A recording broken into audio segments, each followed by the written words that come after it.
If you're a filmmaker ready to upgrade from your budget monitor to something more premium, then you'll want to check out the Osee G7 Pro.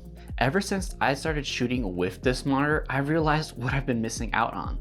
Things like ultra bright screen, 10-bit color, and camera control. But is all this worth the $500 price tag? That's what we'll find out in this video.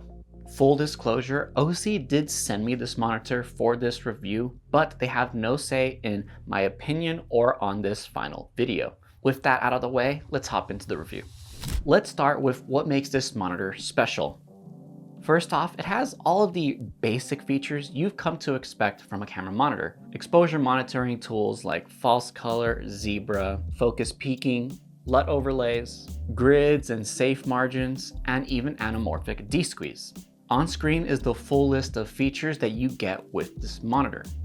Included in the box, you get almost everything you need to actually start using the monitor. You have the camera monitor mount with RE locating pins. This just helps prevent it from being unscrewed accidentally, which is really nice. You have a D-tap to barrel input that actually is locking, so you're not going to accidentally lose power by that cable getting pulled out. And they give you a USB-C cable for that camera control feature. The only thing missing in this box really is an HDMI cable, but luckily I've been using monitors, so I was able to just grab one from my other kit, but that is something to be aware of when getting this monitor. The monitor is made of a high quality aluminum that makes it feel very durable and rugged in the hands, but isn't too heavy. When it comes to ports, you do have HDMI in and out, and surprisingly, SDI in and out, which is great flexibility for those who use either one.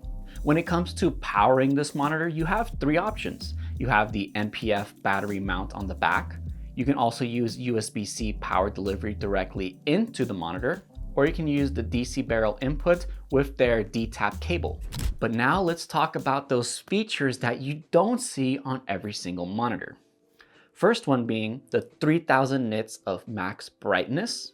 This makes the Osee G7 Pro a great outdoor monitor. You're not having to look for shade or find some dark corner to review your footage in. You can clearly see it in the bright daylight sun.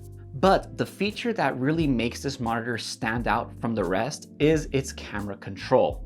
Using the provided USB-C cable, this allows you to control your camera's features like aperture, shutter speed, ISO, white balance, record on and off, and even for some cameras, autofocus tracking. Just know that you will need to make sure your camera is compatible since this isn't compatible with every single camera out there. For example, it didn't work on my Canon C50 in video mode. It actually worked fine in photo mode, but it works really well on my Canon R5 Mark II. Another impressive feature of this monitor is its 10-bit color. Most monitors out there can only output a max of 8-bit color. So you end up with some banding in like high gradient areas in your sky or even in a lit scene like this. It also means that the image you see on the monitor is not going to look the same as it is on your computer. So having the 10-bit color of the Osee G7 Pro means I'm able to more accurately judge the color, and it looks a lot more like the image I'll see on my computer. This has honestly been my favorite feature of this monitor because I've been seeking a monitor that had better color accuracy like this. Because you don't want to shoot something and think you've got like maybe white balance correct or it looks a certain way on your camera monitor, only to be disappointed when you get home to your computer and realize the colors are just a little off. But I haven't had that issue on the Osee G7 Pro, which has made filmmaking on it that much more enjoyable. The last unique feature of this monitor I want to highlight is its preset pages. So you can actually customize the menu of your Osee monitor depending on your shooting scenario. So you can make a page where you have your false color and zebras set up a certain way, and then maybe you have a separate page for different LUTs or looks that you want to view on your image. The presets are a nice touch and something I haven't seen any other monitor do. But this monitor is not perfect. The first drawback of this monitor is that its brightness is not like a smooth control you have. Instead, it has 11 preset increments, 0 to 10. And so if I want to get an in-between brightness, you're not going to be able to do that. It's either, 1, 2, 3, 4, 5, or, there's no 4.5 or 3.5.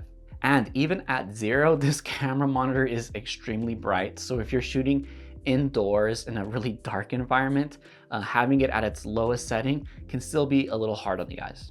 Because of its processor that does the color management, it does take a long time to turn on this monitor. So I definitely don't want to turn this on and off constantly throughout the day, because having to turn it on does slow you down quite a bit.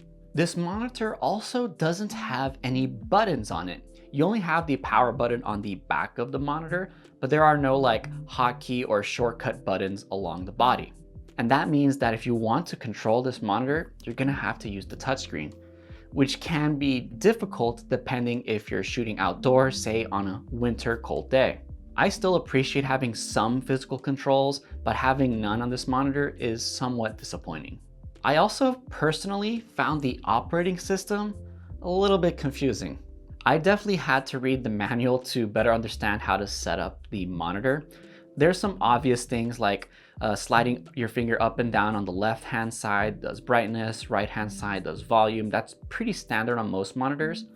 But the custom pages you have to swipe left and right from. And if you want to change specific parameters of things, say like focus peaking, you actually have to hit the feature and then swipe up to bring up those additional editable features. I didn't know this, so I was just constantly turning things on and off, and I wasn't completely aware of how I can sort of customize those features. But once you do get used to the operating system, it is fairly simple. I just wish it was just a little more intuitive.